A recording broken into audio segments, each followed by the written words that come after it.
Alors, à l'occasion des 150 ans de la Société des missionnaires d'Afrique, les Pères Blancs, et des Sœurs missionnaires Notre-Dame d'Afrique, les Sœurs Blanches, je reçois le Père Gilles Barrette et la Sœur Rita Toutan. Merci beaucoup d'être venus en studio. Alors, d'abord, je commence avec vous, Sœur Rita. Qui sont les Sœurs Blanches au juste? Alors, les Sœurs Blanches ont été fondées à Alger en 1969. 1869. 1969, ça a été la refondation un siècle après. Puis, après ça, 50 ans après, il y a eu comme une revitalisation de la congrégation suite aux événements et changements d'évolution du charisme. Alors, nous avons été fondés à Alger par le cardinal Lavigerie. Et très tôt, il a senti le besoin d'avoir des collaboratrices féminines à ce moment-là, parce qu'il y avait une famine qui sévissait et il voyait que le travail auprès des enfants, auprès des femmes, pouvait mieux se faire par des religieuses. Et en même temps, en France, en Bretagne, il y avait une jeune fille de 20 ans, Marie-Renée Roudot, qui plus tard, on l'a nue sous le nom de Sœur Marie-Salomé, qui sentait un appel à la vocation religieuse. Et elle a répondu aussitôt à l'appel du cardinal Lavigerie pour avoir des personnes pour venir à Alger. Elle ne savait pas tellement comment ça allait se passer, mais elle est venue vraiment avec toute sa générosité et disons, sa confiance. Elle suivait sa vocation. Oh. Père Toutan, est-ce que vous aussi, les Pères Blancs ont été créés en même temps que les Sœurs Blanches? Quelques mois auparavant. Okay. En fait, Lavigerie venait d'être nommé évêque à Alger et à cause de cette épidémie qui a sévi et à cause des maladies que cela a entraîné, il a fait appel à la communauté catholique sur place. Il y a eu très, très peu de réponses, d'autant plus que le gouverneur français, l'Algérie était à ce moment-là un département français. Il y a eu très peu de réponses. Voyant cela, il dit, mais moi, je vais faire appel à un personnel extérieur pour que ces besoins humains soient pris en compte dans le travail quotidien. Et c'est comme ça qu'il a lancé un appel pour que les pères et frères blancs soient fondés. Il y a eu des réponses assez rapidement. Et quelques mois plus tard, c'était les Sœurs Blanches. Okay. Et le but premier était d'être présent à ce monde musulman, puisque le gouverneur, il lui disait à cet évêque, « Occupez-vous des catholiques, ne vous mêlez pas de la question des musulmans.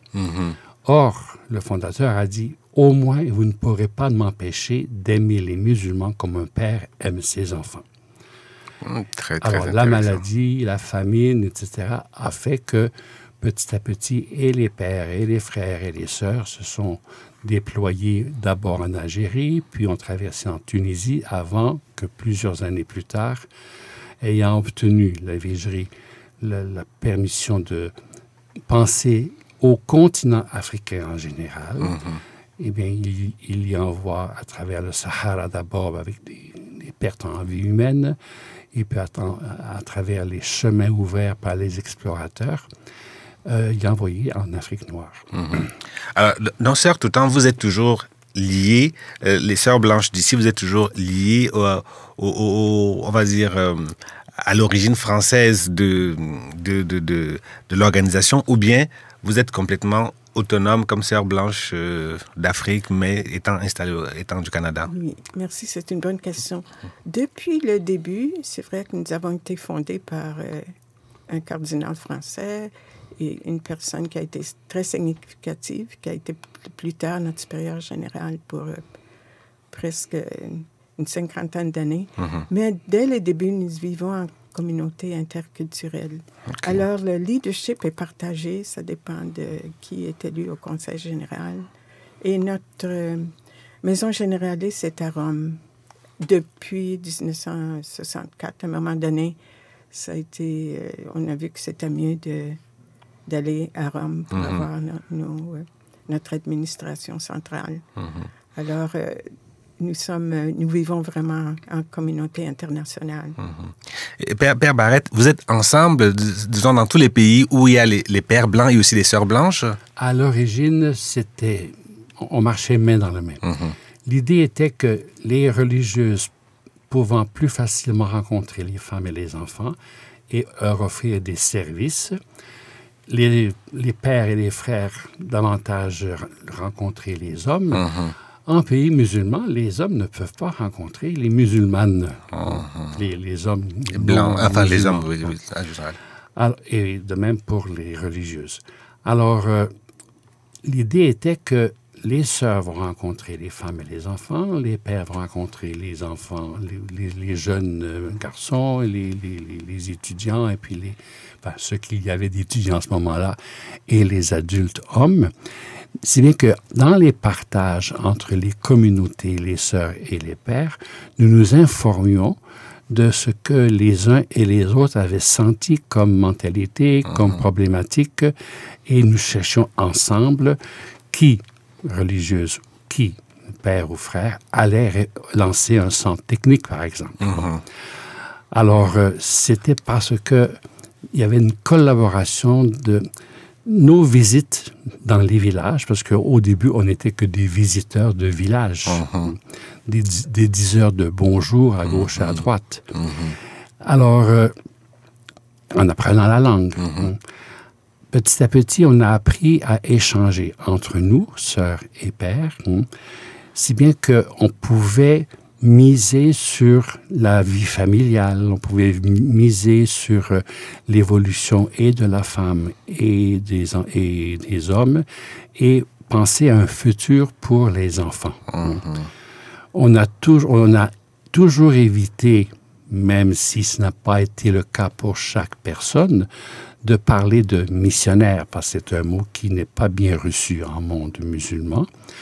Nous, on préfère actuellement parler de pousser à fond l'humanisation totale des hommes et des femmes. Et notre référence, c'est Jésus-Christ. D'accord. Sœur Toutan, est-ce que toutes les sœurs blanches sont effectivement blanches? Ou bien vous avez intégré aussi quelques sœurs locales, mais qui ne sont pas nécessairement blanches? Oui, merci pour la question. En effet, au début, nous étions des sœurs blanches, mais de plusieurs pays, d'Europe, Canada, États-Unis. Et plus tard, nous avons pu accueillir des sœurs africaines. Mais avant ça, c'était l'idée aussi avec les missionnaires d'Afrique d'établir l'église, ce qu'on appelle l'église locale, qu'il y ait du personnel sur place. Et nous avons accompagné la formation de 22 congrégations de sœurs africaines diocésaines, et maintenant quelques-unes sont de ce qu'on appelle reliées à Rome directement, de droit pontifical. Et elles-mêmes, maintenant, sont missionnaires à leur tour dans leur pays, dans les pays environnants et même dans d'autres continents. Et nous pouvons avoir plusieurs qui sont ici à Montréal pour des formations et dans d'autres pays, vraiment pour un service aussi dans la société. Et moi-même, je vis avec une compagne qui vient du Burundi. Elle est ici en mission au Québec, à Montréal. Père Gilles Barrett, bon, il y a plusieurs prêtres, plusieurs frères en Afrique. Il y a plusieurs congrégations. Je pense par exemple aux frères ou aux sœurs du Sacré-Cœur. Qu'est-ce qui vous distingue de ces autres congrégations-là? Il faudrait demander aux autres congrégations les différences que ces congrégations voient avec nous. Oui. Il nous semble, nous, qu'on a été parmi les premiers, sinon les premiers dans plusieurs pays, à mettre en premier lieu la question d'apprendre la langue parlée par les gens. Donc, et notre fondateur disait, au bout de 6 mois, il faut que les 3 ou 4 confrères d'une communauté, peu importe les nationalités d'origine, échangent dans la langue locale. Africaine. Alors, tous les pères blancs, toutes les sœurs blanches, on a appris 1, 2, 3, 4 langues africaines selon les nominations qui nous ont été proposées. On a misé sur la langue française et la langue anglaise en premier pour tout le monde, parce que à ce moment-là, les colonies, là où nous étions missionnaires, c'était les pays autrefois donc colonisés par l'Angleterre ou par la France. Exactement. Ou la Belgique. Alors, ces deux langues, anglais et français, ont été les langues obligatoires pour tous les pères blancs et les sœurs blanches, en plus des langues africaines. Ce qui nous distingue encore, c'est l'approche. On ne commence pas nécessairement par une école primaire. On commence par la relation avec le chef du village, les autorités du village, ou les autorités de l'ethnie, etc. Pour faciliter l'acceptation aussi. Pour que nous soyons accueillis, pour que le chef dise bienvenue, même si il ne pouvait pas ne pas se poser la question qui sont ces personnes, qu'est-ce que ça veut dire leur présence. Alors, on a commencé par miser sur qui sont les personnes qui ont influence sur la majorité des autres. Les chefs, par exemple. Donc, les relations ont été faites avec les chefs et petit à petit, on a pu aller visiter les malades, les femmes enceintes, penser à creuser des puits, penser à créer une école primaire, ou plus tard des écoles techniques. Et assez vite, la sœur Rita en parlait, penser en termes de l'Église locale qui n'était pas encore là. Il fallait viser le jour où les Africains seraient autonomes dans leur propre pays et dans leur propre Église, et nous étant des serviteurs. Donc, miser sur une formation de compétences à offrir aux Africains, aux Africaines. Ça, je crois que ça nous distingue dans la méthode de commencement de présence. Alors, ça, c'est des secteurs très importants que le père Barrett évoque. Sœur Rita, donc, ça signifie que vous êtes vraiment dans des domaines bien spécifiques. On a parlé de la maladie, l'éducation. Ce sont les principaux secteurs dans lesquels vous êtes. Il y a autre chose? Je dirais que depuis toujours, nous avons répondu aux besoins sur place. C'était ça la vision. De voir, au début, comme on disait, il n'y avait pas d'école. Au début, en 1904, 1905, c'était comme ça un peu partout dans le monde, les écoles. Alors, pour nous, les sœurs, on allait visiter les gens pour les encourager à venir avoir des ateliers de compétences, disons, l'alphabétisation, apprendre des choses pour la santé et tout ça. Et surtout, encourager les petites filles de venir aussi participer, recevoir une formation. Ça a été les choses du début. Et puis, avec les besoins grandissants et toujours en collaboration avec les gouvernements sur place, soit les gouvernements avant les indépendances et après les indépendances, en lien avec les Nations unies, là, les programmes de santé. Nous avons participé beaucoup à l'éducation par les écoles à tous les niveaux. Et aussi des dispensaires, des hôpitaux, des centres communautaires, là où on pouvait aller, surtout dans les milieux ruraux. Parce que dans les villes, c'était plus facile d'avoir des services. Et dans les parties rurales, c'était très difficile pour les professionnels sur place d'aller se déplacer à cause des besoins d'éducation de leur famille et tout ça. Alors, par exemple, en Tanzanie, au cours des années, il y avait peut-être 45% des services de santé étaient rendus, disons, par l'Église, mais surtout dans les endroits ruraux, comme c'était dans d'autres pays aussi. Pas juste les Sœurs Blanches, mais en collaboration avec les autres congrégations aussi, hommes et femmes. Je voudrais, si vous permettez, donner deux exemples précis d'activités dans lesquelles ou bien les pères ou bien les sœurs ont été engagés. Au Burkina Faso, il y avait, à ce moment-là, ça s'appelait la Haute-Volta ou bien le Soudan français, il y avait le problème des moustiques dans les eaux, dans les lacs, les rivières, qui piquaient les gens et ça faisait des maladies aux yeux. il fallait donc éradiquer les sources de ces maladies. Donc, la recherche a été faite. Des sœurs blanches ont collaboré, des pères blancs ont collaboré. On avait un père qui était médecin de formation, qu'on a appelé le docteur Lumière, le père Guarnisson. Et il a mis sur pied tout un programme d'éradication et de formation d'un personnel pour éradiquer et guérir les personnes. Si bien que les sœurs blanches, mais aussi des sœurs africaines suite aux sœurs blanches, ont été formées comme infirmières spécialistes des yeux. Ça, c'est un exemple.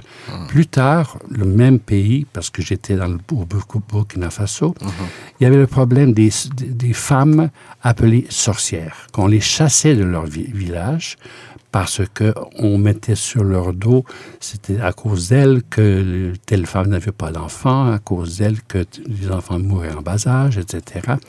Et on les chassait du village. Les Sœurs Blanches ont lancé un centre dans la capitale, Ouagadougou, d'accueil des sorcières.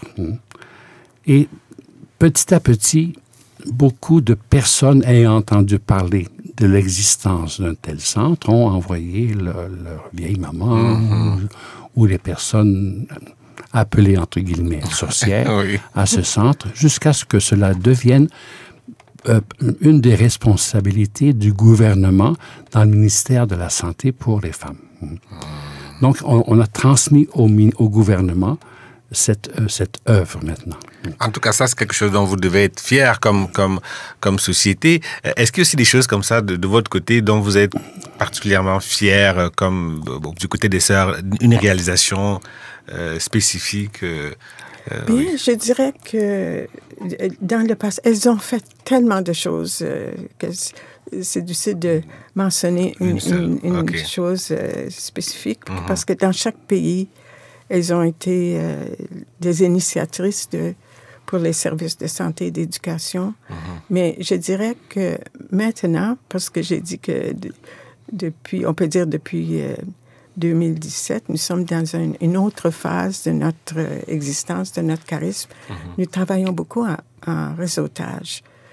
Et pour ma part, je suis tellement heureuse d'être ici au Canada, vu mon âge aussi, là, j'ai passé 40 ans en Afrique, c'est d'être capable de promouvoir les causes pour la justice. Parce qu'on sait bien c'est bien qu'il y ait des mines, par exemple, un peu partout en Afrique. Et le Canada est le centre des compagnies minières. Exactement. Alors ici, j'ai par exemple la chance d'être en coalition avec d'autres pour promouvoir les meilleures pratiques pour que les populations en bénéficient et pour qu'il y ait des pratiques qui respectent la santé et la planète.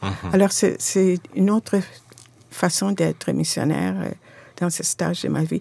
Et d'autres, par exemple, ça pourrait être le travail pour promouvoir le contrôle des armes. Et les pères et nous sommes très actifs ici à Montréal pour ça, pour veiller au contrôle des armes, la vente des armes dans les pays qui cause beaucoup de conflits. Et aussi, ce qui se passe maintenant, c'est un peu partout dans les endroits où nous sommes, c'est l'accueil des migrants, des réfugiés. Et il y a de nos sœurs qui sont des deux côtés des frontières, là, pour encourager les gens de ne pas partir, parce que ça va être tellement dur et difficile. Mais les gens, surtout les jeunes hommes, là, veulent une vie meilleure, rêvent d'une vie meilleure en Europe.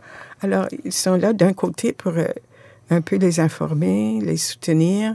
Ils participent même dans les paroisses, dans les centres communautaires, à Tunis, au Maghreb en tout cas. Et puis, quand ils ont réussi à traverser de l'autre côté, voilà, il y a d'autres problèmes. Et puis, certaines de nos sœurs sont très engagées avec d'autres pour les recevoir, pour les soutenir, pour aider à l'intégration. Et comme ça se passe aux États-Unis, ici aussi, là, l'intégration des migrants est très importante. Et nous reconnaissons que dans notre pays, que l'apport que ces gens qui viennent comme migrants peuvent apporter à notre pays. Tout à fait. Ils sont des gens d'habitude très bien formés et peuvent, disons, redonner beaucoup à notre société. Et nous avons besoin d'eux. Merci beaucoup. Et c'est magnifique que M. Oti, vous êtes vous-même originaire d'Afrique. Pour nous, ça nous fait plaisir de voir que dans notre propre pays d'origine, les Africains peuvent avoir un travail, peuvent exprimer leurs idées, peuvent offrir un service à la population. Ça, pour nous, ça fait bondir nos cœurs. Et justement, vous, les Pères Blancs, vous travaillez aussi beaucoup à l'intégration des Africains qui sont ici, parce que votre travail ne se fait pas juste de l'autre côté en Afrique, mais ça se fait beaucoup ici aussi. Il y a plus de 25 ans maintenant, bientôt 30 ans, on a lancé à Montréal le Centre Africa. Bon, j'en ai été le directeur pendant 7 ou 8 ans. L'accueil de tous les Africains, quels qu'ils soient.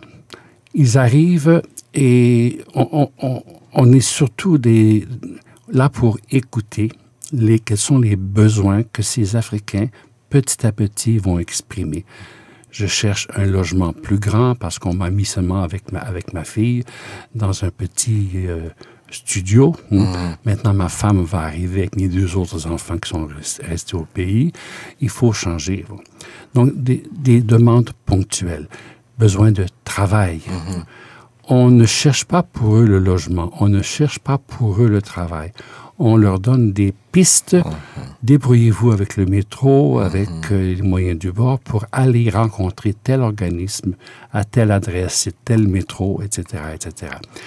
Pour qu'eux-mêmes puissent dire « j'ai fait la démarche ». On ne l'a pas faite pour moi. Et ils en sont fiers. Alors, ça fait 30 ans que ce centre existe. Il a des hauts et des bas.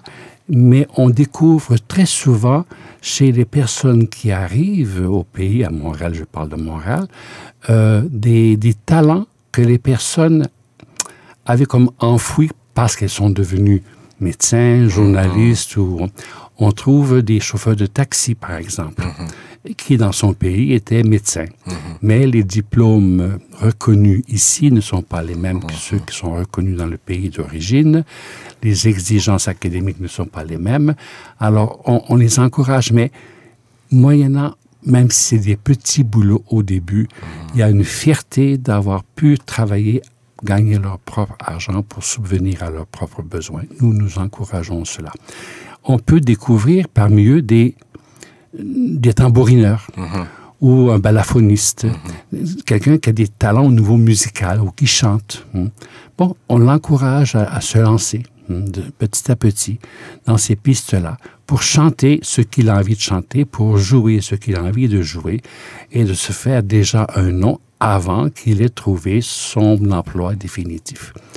C'est une des manières que nous avons de répondre à ce problème des migrants. Voilà. Alors, en terminant, Sœur Rita, Père Barrett, votre congrégation, en fait, parce que c'est la même, célèbre ses 150 ans.